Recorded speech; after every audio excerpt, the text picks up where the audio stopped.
Bonjour à tous, chers collègues. Je suis très heureuse d'être ici ce matin et de me joindre à cette 7e édition des rencontres Champlain-Montaigne sur le thème « Eau, ville et territoire ». Je profite de l'occasion pour souhaiter la bienvenue à nos amis et collègues de la région d'Aquitaine et je remercie également les organisateurs de cette rencontre pour leur invitation. Sur le thème de cette 7e rencontre, et dans une perspective d'échange des expériences relatives à l'eau, à sa conservation, à sa gestion et au partage de ses usages, je souhaite illustrer ce matin le rôle et les responsabilités grandissantes des municipalités en matière de protection et de gestion des ressources en eau au Québec.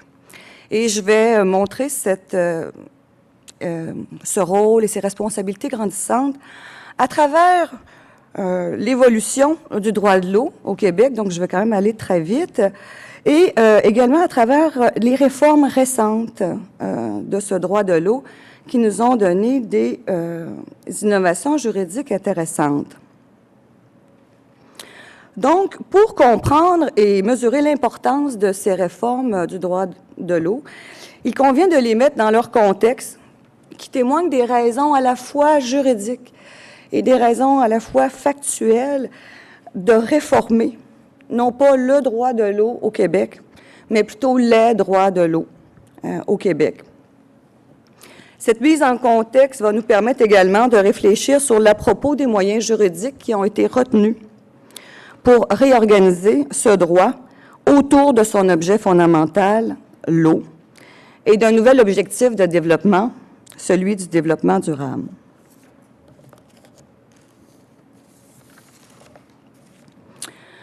Le droit québécois de l'eau s'est construit de très longue date et il tire sa source du droit français. Alors, je vous rappelle que s'inspirant du droit romain, le droit coutumier français qui a été introduit en Nouvelle-France dès le début de la colonie, donc dès le début du 17e siècle, accordait donc ce droit coutumier à l'eau un statut particulier en le qualifiant de chose commune, de res communes. Cela signifie que toute personne physique a droit à son usage et que l'eau est hors commerce et que personne ne peut se l'approprier. Plus tard, ce droit coutumier fut codifié dans le Code civil du Bas-Canada en 1866. Par la suite, ce statut de chose commune fut réaffirmé à plusieurs reprises dans l'histoire, notamment lors de la signature de l'ALENA. On avait une petite peur parce que ce statut-là n'est pas partagé sur le territoire américain. Également, à l'occasion de l'adoption du nouveau Code civil du Québec en 1992, a été réitérée cette qualification de l'eau, chose commune. Et plus récemment, en 2009, avec la nouvelle loi de l'eau. Donc, au Canada, l'eau est une chose commune. Cela signifie qu'elle n'appartient à personne et qu'elle n'appartient pas à l'État. Donc, l'État n'est pas propriétaire de l'eau. Et l'eau ne fait pas partie du domaine public de l'État. Aussi, lors de la création de la Fédération canadienne en 1867, le partage des compétences législatives entre le Parlement central et les législatures des provinces n'a pas été de partager l'eau. Il a été question de partager les usages de l'eau. Donc, les compétences législatives sur les usages de l'eau qui ont été partagées entre les législatures des provinces et le Parlement central. La navigation est allée au fédéral. Les municipalités le savent très bien. Elles ne sont pas à mesure de réglementer la circulation des bateaux sur les cours d'eau qui sont à l'intérieur de leurs territoires municipaux. La pêche, l'agriculture. Donc, ce sont les usages de l'eau qui ont été partagés entre les législatures. Donc, dans ce contexte, le droit de l'eau s'est développé graduellement autour des différents usages, formant ainsi, graduellement, plusieurs droits de l'eau, poursuivant chacun des objectifs législatifs différents. Tantôt des objectifs en matière de navigation, tantôt en matière de pêche, de flottage du bois, de force hydraulique, d'agriculture, d'eau potable, de sécurité civile, etc. Ces différents droits de l'eau se sont développés de manière sectorielle en valorisant l'exploitation économique des usages de l'eau et sans beaucoup de considération pour l'unité de la ressource et en perdant de vue à l'occasion son statut de chose commune. Un exemple, avant 1970, de développement autour des usages économiques de l'eau, je prends l'exemple d'une loi de 1856 qui a été adoptée dû au fait que les personnes physiques avaient le droit d'utiliser l'eau, les cours d'eau qui bordaient leurs propriétés pour leurs usages domestiques et le bétail. Ils pouvaient également utiliser cette eau à des usages commerciaux ou industriels à la condition de ne pas gêner les usages ordinaires en amont ou en aval. Cette restriction fut perçue comme un obstacle au développement économique, largement tributaire de l'énergie hydraulique abondante sur le territoire. Aussi, le législateur est intervenu pour changer l'état du droit en adoptant l'acte pour autoriser l'exploitation des cours d'eau, dont le préambule est très clair quant à l'objectif qui était poursuivi, vu que l'exploitation des cours d'eau serait un grand bien, serait un grand moyen de prospérité pour le pays. La loi accorde aux riverains des cours d'eau le droit de construire des manufactures, des usines, etc., et d'utiliser l'eau qui borde la propriété pour construire des écluses, des canaux, des digues, etc. Ce droit d'usage industriel et commercial de 1856 existe toujours aujourd'hui, presque mot pour mot, à l'article 5 de la loi sur le régime des eaux, qui n'a pas été encore réformé. À compter de 1970, on va voir des nouvelles préoccupations arriver, notamment la question de la qualité des ressources en eau, et les premières législations environnementales vont être adoptées. Toutefois, il faut voir que ces législations n'ont pas pour objet de couvrir ou de protéger l'ensemble des ressources en eau. Ces législations ne donnent pas la gestion de l'ensemble des ressources en eau aux responsables de cette législation. Il s'agit plutôt d'un autre secteur du droit de l'eau. Donc, on a des droits de l'eau, on va avoir un droit de l'eau qui va s'intéresser à sa protection. C'est un autre secteur parmi d'autres. À cette époque, les municipalités interviennent en matière d'eau, essentiellement, excusez-moi, pour ce qui est question des cours d'eau municipaux, l'approvisionnement en eau potable, aqueducs, égouts, viendra à partir des années 70 les questions d'assainissement des eaux usées. Puis d'autres obligations vont s'ajouter touchant la protection des bandes riveraines et plus tard le contrôle des installations septiques sur leur territoire, l'entreposage des neiges usées, etc. Déjà, je vous parlais de 1970, mais déjà en 1969, cette évolution sectorielle avait été décriée dans un grand rapport qui a été produit par la Commission d'études des problèmes juridiques de l'eau, qui a été mis sur pied par le gouvernement du Québec et qui évoque les raisons juridiques de réformer le droit de l'eau. Et je vous mets une citation ici à l'écran. J'en ai d'autres, notamment « Le droit québécois, depuis les origines, a eu continuellement pour effet de mettre l'eau à la disposition d'intérêts particuliers plutôt que d'être mise à la disposition de tous. » Et on soulignait le fait que le caractère sectoriel de l'eau crée des conflits d'usage et rend très difficile de gérer la capacité de support du milieu et de prendre en compte les effets cumulatifs des activités qui s'exercent sur un même plan d'eau. Donc, des raisons juridiques. Quant aux raisons factuelles de réformer le droit de l'eau, elles vont se manifester clairement à la fin des années 90, avec notamment la survenance d'événements climatiques exceptionnels. On pense par exemple au déluge du Saguenay de 1996, qui a fait quelques victimes et d'énormes dégâts matériels. On pense également à la crise du verglas de janvier 1998 sur la région métropolitaine. À la suite de ces événements, des commissions d'enquête furent mises sur pied et leurs rapports ont renouvelé les critiques à l'égard du droit de l'eau au Québec, compte tenu de sa fragmentation.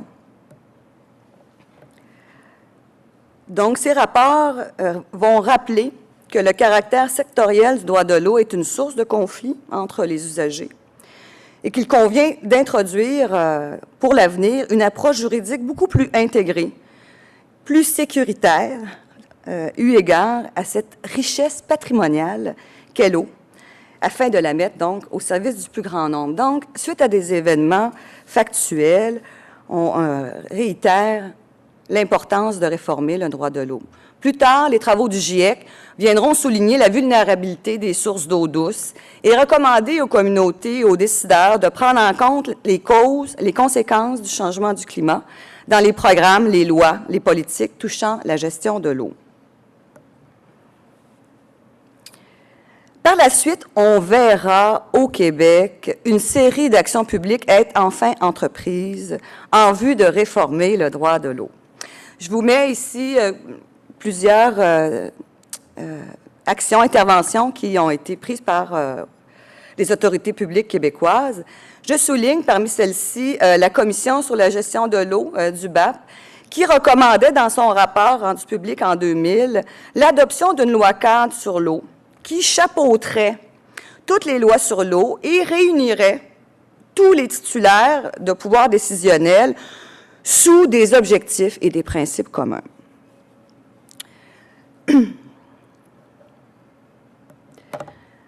En 2002, le gouvernement du Québec, à la suite du rapport du BAP, va adopter une politique nationale et il va reprendre la plupart des recommandations formulées par le BAP et il va nous annoncer en 2002 son intention de revoir le droit de l'eau et de sortir de l'approche sectorielle et d'avoir une approche plus intégrée et globale de la ressource et non pas une ressource fragmentée.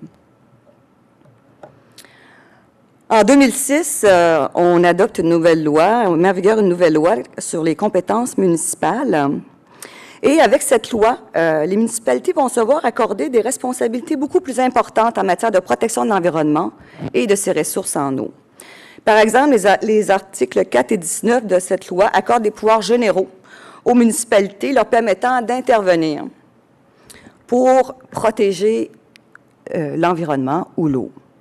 En 2011, la Cour d'appel du Québec a eu à examiner une réglementation de la Ville de Québec, le règlement de l'agglomération sur la renaturalisation des berges du lac Saint-Charles, que la Ville de Québec a adopté en 2008 et dont la légalité était contestée par plusieurs propriétaires riverains du lac Saint-Charles.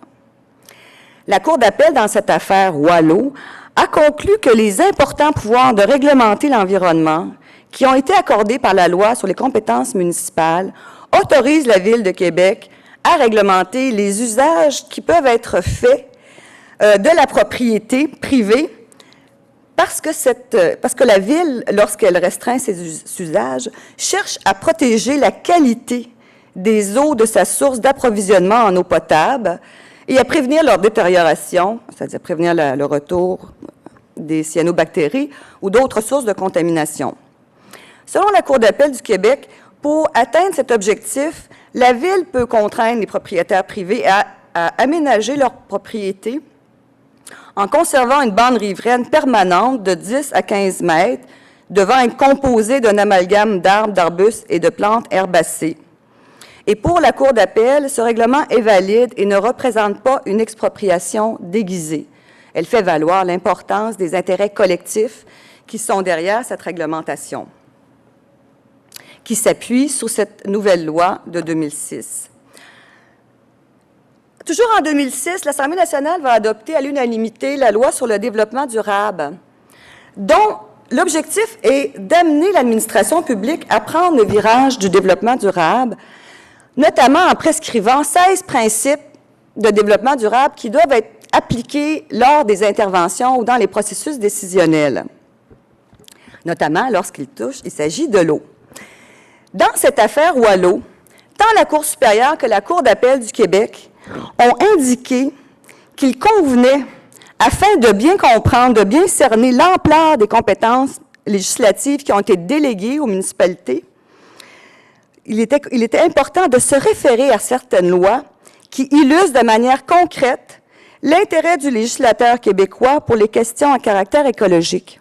Et la Cour d'appel et la Cour supérieure citent la loi sur le développement durable et selon eux, le règlement de la Ville de Québec se fonde ou peut trouver sa source dans les principes de précaution, de subsidiarité et de capacité de support des écosystèmes. C'est en 2009 que la loi cadre annoncée va être adoptée, à savoir la loi affirmant le caractère collectif des ressources en eau et visant à renforcer leur protection. Elle introduit plusieurs des recommandations du BAP, parmi lesquelles les objectifs d'assurer un droit de l'eau plus unifié, et cela dans une perspective de développement durable.